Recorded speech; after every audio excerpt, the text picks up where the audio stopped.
यही वो समय था जब लाखों की संख्या में बांग्लादेशी भारत की तरफ माइग्रेट करने का फैसला किया था। एक रियलिटी ये भी है कि बांग्लादेशियों का भारत की तरफ आना कम नहीं हुआ। वीजा लगवे ना, चलो फ्री में इंडिया घुसकर दिखाते हैं। कौन से देश से हैं? बांग्लादेश। बांग्लादेश। भैया आप कहाँ से आए हैं?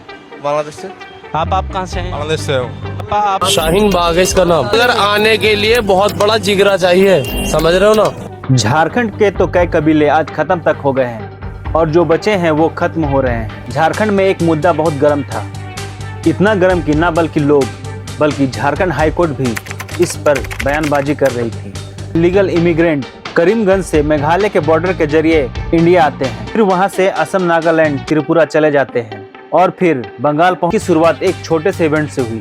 इनसे मिलिए, ये हैं बरेहट के गोपालाडीह पंचायत की मुखिया सुनीता टू। दोनों बच्चों का धर्म तो बदल दिया गया, लेकिन पत्नी का धर्म नहीं बदला।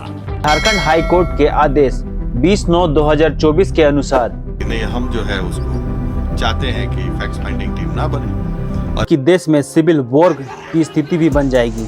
ऐसी महिलाओं का रिजर्व कोटा खत्म होना चाहिए।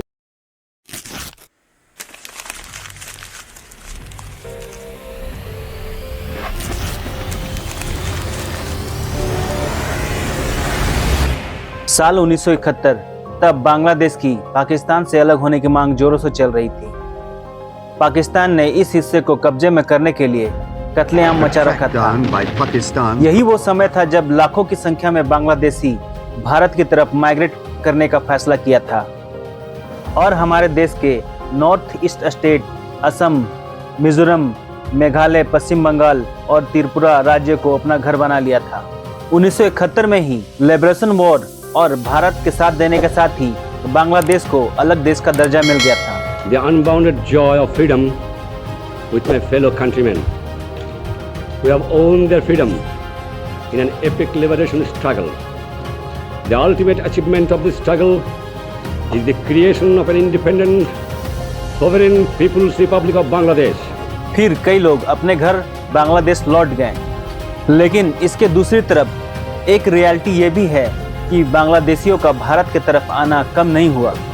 आप इस बंदे की वीडियो देखिए, ये बोल रहा है पैसा लगबे ना, वीजा लगबे ना, चलो फ्री में इंडिया घुसकर दिखाते हैं। ये एक बांग्लादेशी यूट्यूबर दिलबर हुसैन है जो डेमो देकर बता रहा है कि विदेशी भारत में इलीगल कैसे घुस सकते हैं। और ऐसे कई यूट्यूबर हैं जो डेमो देकर सिखा रहे हैं कि अब भारत में इलीगली बिना वीजा के आप कैसे घुस सकते हैं। ऐसे छोटे तारों को पार कर जाओ तो आप भारत की जमीन पर पहुंच जाओगे। फिर आगे एक छोटा सा जंगल पार करना है जहां बीएसएफ का कोई पोस्ट नहीं मिलेगा, मतलब गारंटी है कि आप पकड़े नहीं जाओगे।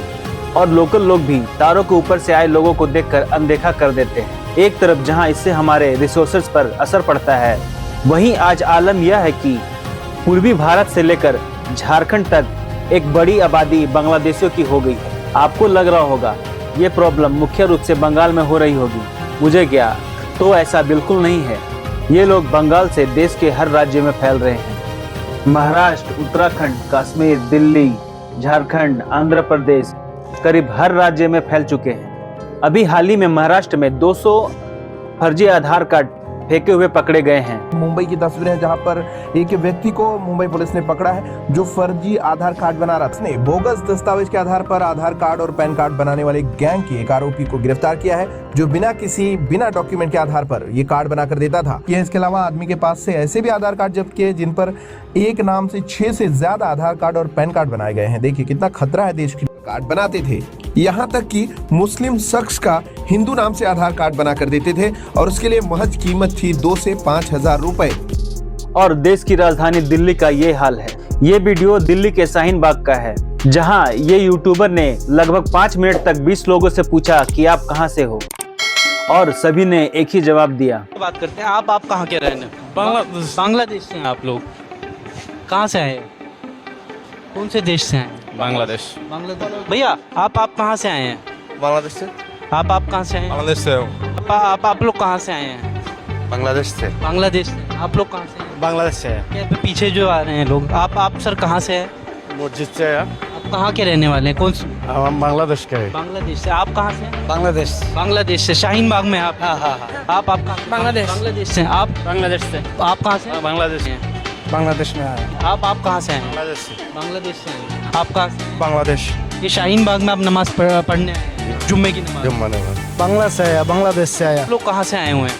बांग्लादेश से बांग्लादेश से आए हुए हैं। ये शाहीन बाग का इलाका है। आप कहाँ से हैं? बांग्लादेश आप भी बांग्लादेश से आए हुए हैं। शाहीन बाग पूरी तरह से बांग्लादेशियों से भरे पड़े हैं और आज यहाँ इनका शासन है, इसलिए ये सीधा इंडियन अथॉरिटी को ही धमकी दे देते हैं। सरकार अगर आना चाहे तो नहीं आ सकता। शाहीन बाग का नाम सुना आपने? एक बार बोल अपने मुंह से शाहीन बाग, और फिर फील करना कि शाहीन बाग है इसका नाम। अगर आने के लिए बहुत बड़ा जिगरा चाहिए, समझ रहे हो ना। झारखंड के तो कई कबीले आज खत्म तक हो गए हैं और जो बचे हैं वो खत्म हो रहे हैं। ऐसे में सवाल आता है कि क्या ये राज्य अब बांग्लादेशियों का बनने वाला है या किसी साजिश के तहत भारत के राज्यों को बांग्लादेश में मिलाने की साजिश चल रही है। और आखिर क्या है इस देश में जो भारत से नफरत करने वाले बांग्लादेशी भारत के तरफ हर महीने हर दिन खींचे चले आते हैं। जानते हैं सभी सवालों के जवाब। देखिए, आज से 1 साल पहले झारखंड में एक मुद्दा बहुत गर्म था, इतना गर्म कि ना बल्कि लोग बल्कि झारखंड हाईकोर्ट भी इस पर बयानबाजी कर रही थी। कभी वो इस मुद्दे पर चिंता जता रही थी तो कभी डायरेक्ट एक्शन की बात कर रही थी। ये मुद्दा था झारखंड में बढ़ते बांग्लादेशी घुसपैठ का। तब हाई कोर्ट ने राज्य और केंद्र सरकार से पूछा कि बांग्लादेशी झारखंड में कैसे प्रवेश कर रहे हैं। क्या केंद्र सरकार को इसकी जानकारी है? क्या झारखंड में बांग्लादेशी घुसपैठ एक इत्तेफाक है या फिर गहरी साजिश? वैसे चिंता जाहिर करने वाला हाई कोर्ट अकेला नहीं था, बल्कि तब राज्यपाल CP राधाकृष्णन भी ये कहने से पीछे नहीं रहे थे कि ये बहुत खतरनाक है। विदेशियों की घुसपैठ से आदिवासी समुदाय की जीवन शैली बदलने का खतरा पैदा हो गया है। बीजेपी पार्टी के लोग तो अक्सर बांग्लादेशी घुसपैठ का मुद्दा उठाते रहते हैं। दिलबर हुसैन ने जो रास्ता दिखाया था वो मेघालय वाला रास्ता था, जहाँ की ये इलीगल इमिग्रेंट करीमगंज से मेघालय के बॉर्डर के जरिए इंडिया आते हैं, फिर वहाँ से असम, नागालैंड, त्रिपुरा चले जाते हैं और फिर बंगाल पहुंचकर फेक ID आधार कार्ड बनवाकर इंडिया के कोने कोने में चले जाते हैं और वहां सेटल हो जाते हैं। दूसरा रास्ता है त्रिपुरा वाला। चूंकि ये एरिया पूरी तरह से जंगलों से घिरा है, इसलिए यहाँ से घुसना काफी आसान हो जाता है। 12 जुलाई 2024 को ही 10 इलीगल बांग्लादेशी अरेस्ट हुए थे और फिर पुलिस ने पकड़कर सख्ती से पूछा तो पता चला कि त्रिपुरा के सोनममुरा इलाके में कुछ ऐसे एजेंट हैं जो सिर्फ 2500 रुपए के लिए इन इलीगल घुसपैठियों को उनकोटी जिला से डायरेक्ट इंडिया में एंट्री करवाते हैं। आए दिन ऐसे केसेस न्यूज में आते रहते हैं। म्यांमार और बांग्लादेश के बॉर्डरिंग स्टेट को तो छोड़िए, बंगाल से सैकड़ों किलोमीटर दूर झारखंड तक सेफ नहीं है। बार बार झारखंड में बांग्लादेशी घुसपैठ का मुद्दा उठता रहता है, तो आखिर इस पर कुछ हो क्यों नहीं रहा? आज ये समस्या इतनी गहरी क्यों होती जा रही है? वैसे ये समस्या नई नहीं है। इतिहास में थोड़ा पीछे जाएं तो झारखंड में एक बड़ी आबादी संथाल ट्राइबल की रही है। इसके अलावा कई दूसरी ट्राइबल आबादी भी रहती आई थी और ब्रिटिश जब राज करते थे तब झारखंड ट्राइबल लोगों के पास था। इनके डेमोग्राफी में बदलाव तब होना शुरू हुआ जब 1971 के बाद कई बांग्लादेशियों को मद्रास में शेल्टर मिलने लगा। आलम यह रहने लगा कि कई बांग्लादेशियों के वोटर कार्ड बनाए गए हैं। इसके उलट साहेबगंज, पाकुड़, गोड्डा, जामताड़ा, देवघर और दुमका जैसे रीजन में तब यहाँ के मूल निवासी निवास करते थे। फिर इन रीजन में डेमोग्राफी तब बदलने लगी जब बांग्लादेशी मद्रास से यहाँ आने लगे। और ये कोई रातों रात होने वाला इवेंट नहीं हुआ, बल्कि इसकी शुरुआत एक छोटे से इवेंट से हुई। जाहिर था इनके आने से बांग्लादेशी और झारखंड ट्राइबल के बीच मेल जोल बढ़ने लगा। बांग्लादेशियों के पास अपना कुछ नहीं था, ये आदिवासियों के जमीन खरीद भी नहीं सकते थे। इसी मेल जोल का फायदा उठाकर बांग्लादेशी आदिवासियों के घर शादी करने लगे। खासकर आदिवासी लड़कियों का रिश्ता बांग्लादेशी परिवार में होने लगा। शुरुआत में तो दोनों के बीच चीजें अच्छी रही, लेकिन प्रॉब्लम तब शुरू हुई जब कहानी घर घर की पहचान बन गई और इसका असर संथाल ट्राइबल पर दिखने लगा। कई जगह स्थिति ये हुई कि बांग्लादेशी अपने बीवियों की परिवार के जमीन हथियाने लगे। अतिक्रमण का ये सिलसिला बढ़ते बढ़ते इतना बढ़ गया कि 2011 आते आते डेमोग्राफी ही बदल गई और खुद बीजेपी सरकार के आने के बाद भी इनमें ना तो कोई कमी आई और ना कोई बदलाव देखने को मिला, बल्कि इसके विपरीत 2024 में तो मुस्लिम आबादी ही बढ़ गई। और यही हाल JMM सरकार में ही है, जिसे आदिवासियों की सरकार कहा जाता है। सरकारें आई और गई और भारत के इन स्वदेशी लोगों का सब कुछ छीन गया।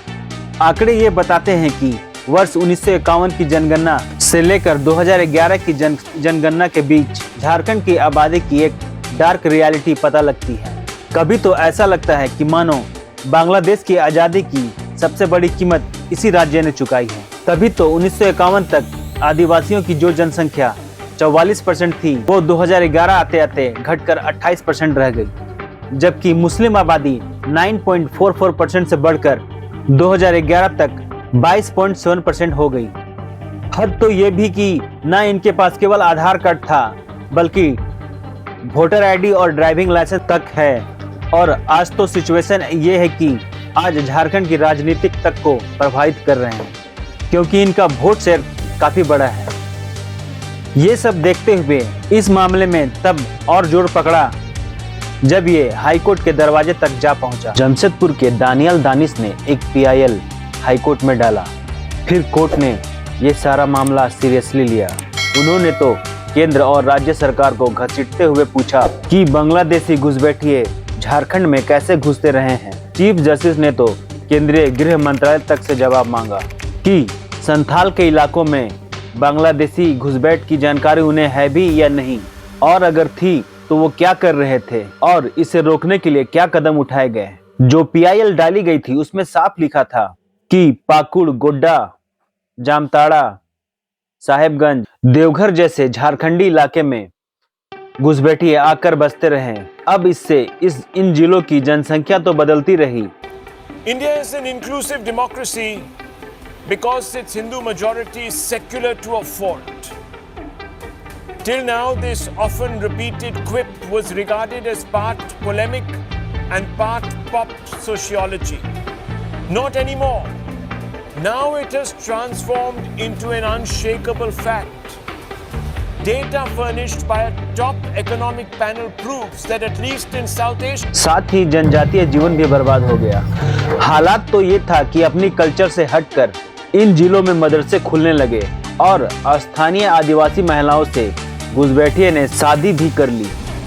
इनसे मिलिए, ये हैं बरेहट के गोपालाडीह पंचायत की मुखिया सुनीता टुडू। सुनीता टुडू आदिवासी हैं और इनका सारा कामकाज इनके पति शमसुल अंसारी संभालते हैं। सुनीता टुडू से 10 साल पहले शमसुल अंसारी ने निकाह किया था। दोनों बच्चों का धर्म तो बदल दिया गया, लेकिन पत्नी का धर्म नहीं बदला। मेरा नाम सुनीता टुडू। बच्चे का नाम क्या है? बेटा का नाम है सोहेल अंसारी और बेटी का नाम है सोहेना परवीन। आपकी शादी कब हुई? शादी हुआ था 2010 में। 31 वर्षीय मरियम मरांडी के पति का नाम है मोहम्मद अब्दुल शमीम। उनके बेटे का नाम मोहम्मद शाहिद और बेटी का नाम सीमा खातून। मरियम मरांडी पाकुड़ के इस्लामपुर पोस्ट भवानीपुर जिला पाकुड़ में रहती हैं। मरियम मरांडी का चुनावी शपथ पत्र देखिए। अब्दुल शमीम से निकाह के बाद भी मरियम मरांडी जनजातियों के लिए आरक्षित राजमहल लोकसभा क्षेत्र से चुनाव लड़ती हैं। इसी तरह का किस्सा मोनिका हांसदा और उनके पति मोहम्मद आजाद अंसारी का भी है। आजाद अंसारी ने पत्नी का नाम मोनिका से बदलकर सकीना हांसदा कर दिया, लेकिन धर्म नहीं बदला, जबकि अपने दोनों बच्चों का नाम मुस्लिम रखा है। सकीना हांसदा ने सुरक्षित पंचायत सीट से मुखिया का चुनाव जीता और अब आजाद अंसारी उनका सारा काम संभालता है। मेरा नाम सलीना हांसदा है। तो आप लोगों का लव मैरिज था क्या? हाँ, लव मैरिज था। Love marriage. कब शादी हुई आपकी? 10 साल हो गया। 10 कितने बच्चे हैं? 2 बच्चे हैं, एक बेटी है, एक बेटा है। क्या नाम है बच्चों का? इमरान, आयत। अब जब ये मामला बढ़ा तो कई रिपोर्ट भी बनाई गई, जांच हुई और इसमें कई पॉइंट निकलकर सामने आए। पहले ये संथाल जनजातियों के जमीनों को कौड़ियों के भाव में खरीदे और संथाल परगना के टेरेंसी एक्ट को खुले तौर पर उल्लंघन किया। देखा जाए तो झारखंड में संथाल में आदिवासियों की जमीन दूसरे लोग नहीं खरीद सकते, पर कानूनी तरीके से जमाबंदी जमीन पर बांग्लादेशी घुसपैठियों ने बसना शुरू किया और किसी ने कुछ भी नहीं किया। हर 5 साल में जमाबंदी का संशोधन किया जाता है, मतलब दूसरे देश के लोगों को हमारे देश की जमीन पर जमीन खरीदने का अधिकार भी मिल गया और भारतीय सिस्टम आंखें बंद कर बैठा रहा। ले देकर साल 2018 में झारखंड में रघुवर दास की सरकार के कार्यकाल में गृह विभाग ने बांग्लादेशी घुसपैठियों की वजह से इलाके की बदलती हुई डेमोग्राफी के मद्देनजर पूरे राज्य में एनआरसी लागू कराने का प्रस्ताव केंद्र सरकार को भेजा। इस पर केंद्र सरकार की ओर से कोई निर्णय नहीं हो पाया। झारखंड हाई कोर्ट के आदेश 20/9/2024 के अनुसार घुसपैठ मामले में केंद्र और राज्य सरकार को लेकर कई बिंदुओं का विस्तार से जिक्र किया गया। झारखंड हाई कोर्ट ने अपने आदेश में 20 नवंबर 2023 का जिक्र किया, जब पूर्व चीफ जस्टिस संजय मिश्रा और जस्टिस आनंदा सेन की बेंच के सामने राज्य सरकार कमेटी गठन को लेकर तैयार हुई थी। उस समय घुसपैठियों की पहचान के लिए राज्य सरकार ज्वाइंट कमेटी बनाने के लिए राज्य सरकार तैयार थी। आदेश में इस बात का भी जिक्र किया गया है कि बाद में राज्य सरकार इस कमेटी के गठन से इनकार करती रही। कोर्ट ने केंद्र और राज्य सरकार को मिलाकर कमेटी बनाने का निर्देश दिया है। कोर्ट ने कहा कि पहले केंद्र और राज्य सरकार के बीच एक बैठक होनी चाहिए, जिसमें कमेटी के गठन को लेकर चर्चा होनी चाहिए। इसके साथ कमेटी में कौन कौन सदस्य होंगे, इसके चयन पर भी फैसला करने का निर्देश दिया गया। कोर्ट के आदेश पारा 26 में इस बात का जिक्र किया गया है कि संथाल के जिलों में डीसी ने घुसपैठ न होने की बातें कही थी। वहीं पारा 37 में जिक्र है कि राज्य सरकार की ओर से घुसपैठ होने की बातें मानी गई। इसके बाद पारा 39 में राज्य की ओर से कहा गया कि घुसपैठ है, जबकि डीसी और एसपी की ओर से कहा गया कि घुसपैठ नहीं है। पिछली सुनवाई में बांग्लादेश घुसपैठ मामले में कोर्ट ने high power fact finding committee के गठन पर अपना आदेश सुरक्षित रख लिया था। कोर्ट में राज्य सरकार की ओर से वरिष्ठ अधिवक्ता कपिल सिब्बल ने अपना पक्ष रखा था। वहीं केंद्र की ओर से solicitor general of India Tushar Mehta ने अपनी दलीलें रखी। पिछले सुनवाई में राज्य सरकार की ओर से कपिल सिब्बल ने कहा था कि घुसपैठ के डाटा को लेकर कंफ्यूजन की स्थिति है। इस पर तुषार मेहता ने कहा कि केंद्र की ओर से दिए गए हल्फानामे के पारा 36 में घुसपैठ को लेकर पूरी जानकारी दी गई है और इसमें कहीं कंफ्यूजन की स्थिति नहीं है। केंद्र की ओर से तुषार मेहता ने कहा था कि घुसपैठियों की पहचान के लिए फैक्ट फाइंडिंग कमेटी की गठन जरूरी है। बहस के दौरान कपिल सिब्बल ने इस मामले को पॉलिटिकल इशू बताया, जिस पर कोर्ट ने कहा था कि ये कोई पॉलिटिकल फोरम नहीं है। कोर्ट ने केंद्र और राज्य सरकार को मिलकर कमेटी बनाने का निर्देश दिया। उस पर राज्य सरकार उस ऑर्डर पर स्टे लगाने के लिए सुप्रीम कोर्ट पहुंच गई। सुप्रीम कोर्ट गई है। पिटिशनर के वकील राजीव कुमार हमारे साथ, इनसे सीधे बातचीत करते हैं। अच्छा, क्या है ऑब्जेक्शन, क्या है? राज्य सरकार जो है वो उसका क्या कंटेंशन है, क्या सबमिशन है उसका? देखिए, राज्य सरकार का तो हमको जो समझ में आया है कि 22/11/2023 को जो पूर्व का कोऑर्डिनेट बेंच था ऑनरेबल हाई कोर्ट का, उसमें तो खुद ही प्रपोजल दिया था इन्होंने कि हम एक ज्वाइंट फैक्ट फाइंडिंग टीम चाहते हैं, और उसका लेके दोनों एग्री कर गए थे। उसी पे बहस चल रहा था। अब ये सिर्फ 10 महीना बाद पता नहीं राज्य सरकार को क्या हुआ कि उन्होंने कहा कि नहीं, हम जो है उसको चाहते हैं कि फैक्ट फाइंडिंग टीम ना बने। और एक मीटिंग भी हुई थी 29 सितंबर। तो जांच कैसे होगा फिर? मतलब हाई कोर्ट जैसे जांच कर रहा है, रिपोर्ट मांग रहा है, उसके हिसाब से होगा? कैसे बढ़ेगा? हमको लगता है कि ऑनरेबल हाई कोर्ट को ही कुछ ना कुछ पॉजिटिव ऑर्डर करना पड़ेगा। फैक्ट फाइंडिंग टीम के लिए तो बोल दिया था, अब स्टेट गवर्नमेंट नहीं चाहती है, ऑनरेबल सुप्रीम कोर्ट गई है, वहाँ से हार जाएगी। यदि अदर मैंने स्टेट के खिलाफ जाता है तो उनको तो कॉन्स्टिट्यूट करना पड़ेगा। और हम लोगों को पूरा विश्वास है कि ऑनरेबल सुप्रीम कोर्ट में इनका कुछ नहीं होगा। ऑनरेबल सुप्रीम कोर्ट जो है इसको रिजेक्ट करेगी, क्योंकि फैक्ट फाइंडिंग एक इन्वेस्टिगेशन का है। इन्वेस्टिगेशन के लिए ऐसे भी ऑनरेबल सुप्रीम कोर्ट ने कहा कि इन्वेस्टिगेशन से कोई रोक नहीं सकता, और इसमें भी इन्वेस्टिगेशन ही का तो बात हो रहा है। लेकिन क्या है कि अब ऑनरेबल सुप्रीम कोर्ट में मैटर सब जुडिस है, उसमें कमेंट्स भी कोई नहीं कर सकता कुछ। मतलब राज्य सरकार संथाल में बांग्लादेशी घुसपैठियों के जांच के लिए कमेटी बनाना नहीं चाहती। अब क्यों नहीं चाहती ये आप कमेंट में बताएं। ये एक राजनीतिक मसला नहीं है, ये राष्ट्र के लिए खतरे की बात है। खंड में संथाल आदिवासियों का वजूद खतरे में है और इस मुद्दे पर वोट बैंक की राजनीतिक नहीं होनी चाहिए। आंकड़े बताते हैं कि संथाल के सभी 6 जिलों में 12 लाख से ज्यादा नई आबादी बस गई। यहाँ पर ये आंकड़े बड़ी साजिश की ओर इशारा भी करती हैं, क्योंकि बिना बांग्लादेशी घुसपैठ के इतनी तेजी से आबादी बढ़ना नामुमकिन है। इसलिए हाई कोर्ट भी इस तथ्य से चिंतित है। इनमें से तो कईयों के पास दोनों देश के आईडी कार्ड होते हैं, जिससे ये बड़े आराम से बांग्लादेश और भारत आते जाते रहते हैं। अब इस बंदे को देखिए, ये अपनी जमीन पर घर भी नहीं बना सकता, क्योंकि अब इसके जमीन पर उनका कब्जा है और उनसे जमीन का कागज मांगा जाता है तो वो नहीं दिखाते हैं। और ये जब अपनी जमीन पर घर बनाने जा रहा था तो करीब 150 मुसलमानों ने आकर इसको और इसकी फैमिली को बहुत बुरी तरह मारा पीटा। जेएमएम को आदिवासियों की सरकार कहा जाता है, लेकिन उन्हें ये सब नहीं दिख रहा। बांग्लादेशी मुस्लिम घुसपैठियों ने पहले एक आदिवासी परिवार की जमीन पर कब्जा किया, फिर जब वो परिवार कब्जा छुड़वाने आया तो उन्हें बुरी तरह पीटा गया।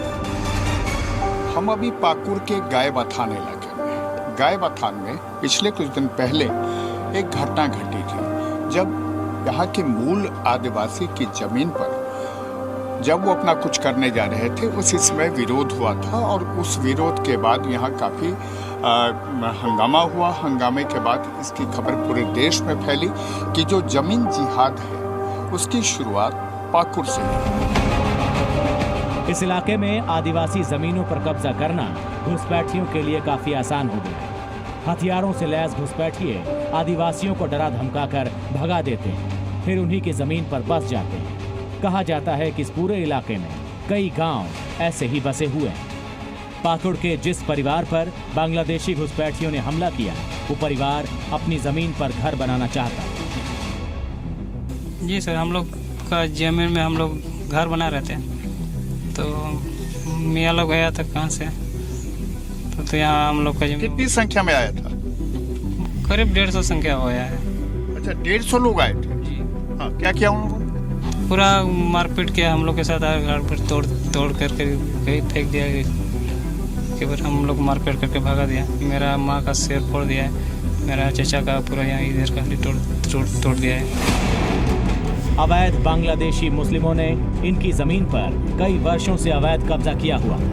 जिस आदिवासी परिवार की जमीन पर कब्जा किया गया वो कानूनी रूप से कोर्ट जाकर ऑर्डर लेकर भी आ गया था। बावजूद इसके प्रशासन लैंड जिहाद के इस मामले को सामान्य मामला समझता रहा और कोई कार्रवाई नहीं की।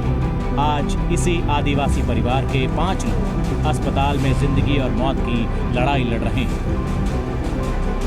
पिछले साल गृह मंत्रालय ने एक डॉक्यूमेंट रिलीज किया था जिसमें बताया गया था कि 120 से ज़्यादा वेबसाइट नकली बर्थ सर्टिफिकेट बनाने का काम कर रहे हैं। होम मिनिस्ट्री ने झारखंड सरकार को खास तौर पर चेताया था कि राज्य में बहुत सारी नकली वेबसाइट चल रही हैं जो घुसपैठियों के लिए नकली बर्थ सर्टिफिकेट बना रही हैं। होम मिनिस्ट्री की एडवाइजरी मिलने के बाद झारखंड पुलिस की स्पेशल ब्रांच ने सभी जिलों के एसएसपी और कलेक्टर को चिट्ठी लिखी थी और उनको बताया था कि संथाल परगना में बड़ी संख्या में घुसपैठिए दाखिल हो रहे हैं। मार्च 2024 में आज तक की एक रिपोर्ट में याचिका में बताई गई समस्या को लेकर ही बात की गई थी। आज तक की रिपोर्ट में बताया गया था कि यहाँ बांग्लादेशी मुस्लिम घुसपैठिए पश्चिम बंगाल के रास्ते आते हैं, इसके बाद वो यहाँ बस जाते हैं। इसमें से कुछ आदिवासी लड़कियों को निशाना बनाते हैं। जब लड़कियाँ उनके दिखावे में फंस जाती हैं तो उनसे शादी कर ली जाती है। अवैध बांग्लादेशी झारखंड में पैठ बनाने के लिए इलाके की आदिवासी लड़कियों को पहला फुसला कर जिहाद करते हैं। संथाल परगना में लड़कियों को शादी के सब्ज बाग दिखाकर दुल्हन जिहाद को अंजाम दिया गया और बाद में उन्हें छोड़ दिया गया। पाकुड़ की मंगली पहाड़ियों के साथ ऐसा ही हुआ। क्या काम करता था वो? ठेकेदार काम करता है। ठेकेदार? तो क्या बोला आपको, शादी करेंगे? हाँ, बोला शादी करेंगे, तुमको बढ़िया से देखभाल करेंगे। हाँ। बोल के इससे शादी करके छोड़ दिया। शादी किया आपसे? हाँ। अच्छा, हिंदू रीति से किया या मुस्लिम रीति से किया? मुस्लिम है वो। अच्छा, मुस्लिम है। हाँ। उसी रीति से शादी किया आपसे और फिर छोड़ दिया आपने? हाँ। दुमका की जयंती मंडल की कहानी भी मंगली से अलग नहीं है। मोबाइल के जरिए आप उससे संपर्क? जी हाँ। तो पहले अपने आप को उसने हिंदू बताया आपको? जी हाँ। क्या नाम बताया उसने? साहिद साहनी बताया गया था। आधार कार्ड अभी जारी है मेरे पास। अच्छा, आधार कार्ड में उसने अपना नाम साहिद साहनी बताया। शादी के बाद लड़की की पहचान कागजों में आदिवासी ही रहने दी जाती है। इसके बाद लड़की के नाम पर जमीन ली जाती है या फिर उसकी ही जमीन कब्जा ली जाती है। रिपोर्ट में बताया गया था कि ये सब करने के लिए बांग्लादेश से आने वाले घुसपैठियों को फंडिंग मिलती है। लड़कियों का पहचान आदिवासी रखने के पीछे सरकारी फायदा लेने का मकसद रहता है। इसके अलावा कई जगह उन लड़कियों से इलेक्शन भी लड़ाया जाता है जिन्होंने मुस्लिमों से शादी की। बांग्लादेशी घुसपैठियों की यह समस्या केवल शादी और जमीन हथियाने तक सीमित नहीं है, इसका कनेक्शन लोकसभा चुनाव तक से जुड़ा है। इसके लिए आपको संथाल के बड़े जिले साहेबगंज का रुख करना होगा। साहेबगंज की राजमहल विधानसभा का रुख करना होगा। कुछ दिन पहले राजमहल के विधायक अनंत ओझा ने ऑप इंडिया को बताया था कि उनके इलाके में मुस्लिम वोटर बेतहाशा बढ़े हैं। उन्होंने बताया था कि यह काम पश्चिम बंगाल से सटे जिलों में हुआ है। अनंत ओझा के अनुसार उनकी विधानसभा के 187 नंबर बूथ पर 2019 में 672 वोट थे। 2024 में यह बढ़कर 1461 हो गए, यानी इस पे लगभग 117% की वृद्धि हुई। इसी के साथ सरकारी मदरसा बूथ पर 754 वोट से बढ़कर 1189 हो गए। ऐसे कम से कम 73 बूथ इस विधानसभा क्षेत्र में हैं, जहां की वोटर वृद्धि असामान्य है। विधायक अनंत ओझा ने बताया कि यह सभी मुस्लिम आबादी के बीच स्थित है। इसी इलाके में हिंदू आबादी वाले 17 बूथ पर इसी दौरान आबादी कम हो गई। उन्होंने इस संबंध में चुनाव आयोग से शिकायत की है। राज्य चुनाव आयोग ने इस मसले पर एक टीम बनाकर एक्शन लेने को कहा। कोर्ट के आदेश के बाद राज्य सरकार इन बांग्लादेशी घुसपैठियों पर क्या कार्रवाई करती है, ये देखने वाला होगा। झारखंड सरकार में जामताड़ा विधायक और ग्रामीण विकास, ग्रामीण कार्य एवं पंचायती राज मंत्री इरफान अंसारी से जब बांग्लादेशी घुसपैठ मुद्दे पर पूछा गया तो उन्होंने क्या कहा, सुनिए। बीजेपी के जो लोग हैं, जो विधायक हैं, जो मंत्री हैं, जो सांसद हैं, वो घुसपैठिया है, वो झारखंडी नहीं है।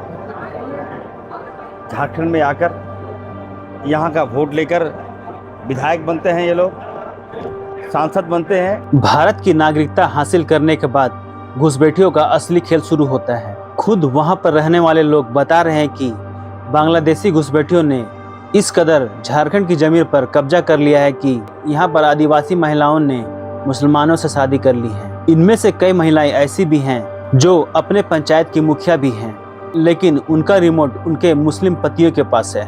अब ऐसी महिलाओं की आदिवासी पहचान मिट चुकी है और वे खुद भी इस्लामिक तौर तरीके अपना रही हैं। इनके बच्चे भी इस्लाम धर्म का हिस्सा बन रहे हैं। आपको बता दें कि झारखंड के गांव में मुखिया या सरपंच आदिवासियों के लिए रिजर्व रहता है और अब गांव में स्थिति यह है कि बांग्लादेशी लोग शादी के वजह से मुखिया बन बैठे हैं। इसका सबसे बड़ा एग्जाम्पल साहेबगंज के बिशुनपुर गाँव में, जहाँ से तालामई टुडू मुखिया हैं और उसने वसीम अकरम से शादी की है। पूरा गांव तालामई के बजाय वसीम अकरम को मुखिया मानता है। घुसपैठ पर अनुसूचित जनजाति आयोग ने राष्ट्रपति और राज्यपाल को रिपोर्ट सौंपी है। ये उन महिलाओं का लिस्ट है और उनके मुस्लिम मुखिया पति जो वहां पर रूल कर रहे हैं, इन्हें सारा गांव मुखिया मानता है। संथाल के आदिवासी भोले भाले होते हैं। मुस्लिम यहाँ आकर उन्हें करप्ट करते हैं। इस तरह से ये वोट बैंक को भी प्रभावित करते हैं, क्योंकि 2019 से 2024 के बीच एक बूथ पर 123% वोटर बढ़ गए हैं और ये बाहरी लोग हैं। देखिए, इससे रीजन लेवल पर तो कोई प्रॉब्लम नहीं है, लेकिन अगर राष्ट्र की नज़र से देखें तो किसी दूसरे देश का प्रभाव हमारे देश पर दिखता है। कल को ये लोग मांग भी कर सकते हैं कि उन्हें बांग्लादेश से मिलना है और ये वो पॉइंट होगा जिससे न केवल दोनों देश के रिश्ते खराब होंगे, बल्कि देश में सिविल वॉर की स्थिति भी बन जाएगी। रियासत से अलग अगर इस मुद्दे देखा जाए तो बैठ एक गंभीर मसला है। झारखंड सरकार को इसे राजनीतिक चश्मे से देखने के बजाय एक सीरियस सोशल इशू के तौर पर स्वीकार करना ही होगा। अगर आदिवासियों की जमीन पर घुसपैठियों का कब्जा हो रहा है, अगर आदिवासी महिलाओं से शादी करके पॉलिटिक पावर पर कब्जा किया जा रहा है और फेक डॉक्यूमेंट से भारत की नागरिकता हासिल की जा रही है, तो ये एक राजनीतिक मसला नहीं रह जाता। ये राष्ट्र सुरक्षा के लिए खतरे की बात है और जाहिर है नेशनल सिक्योरिटी के मुद्दे पर कोई राजनीतिक नहीं होनी चाहिए। घुसपैठिए की भारत में कोई जगह नहीं है। उनकी पहचान करना और उन्हें देश से रिपोर्ट करना बहुत जरूरी है। ऐसी महिलाओं का रिजर्व कोटा खत्म होना चाहिए और इनके परिवारों की जमीन गिफ्ट डीड के जरिए बांग्लादेशी मुसलमानों के पास नहीं जाना चाहिए। कितने तो रास्तों में, बस स्टॉप पर, रेलियों की पटरियों तक अपना घर बसा लेते हैं और फिर कुछ महीने वहीं पर रहने के बाद बोलने लगते हैं कि अब ये जमीन हमारी है। फिर सुप्रीम कोर्ट का वर्डिक्ट आता है कि गवर्नमेंट को इनको घर बनाकर देना पड़ेगा। उत्तराखंड के हल्द्वानी में तो यही हुआ ना। कोर्ट के एक वर्डिक्ट ने 4000 इनलीगल इनक्रूचर के परिवारों को रेलवे की जमीन दान कर दी।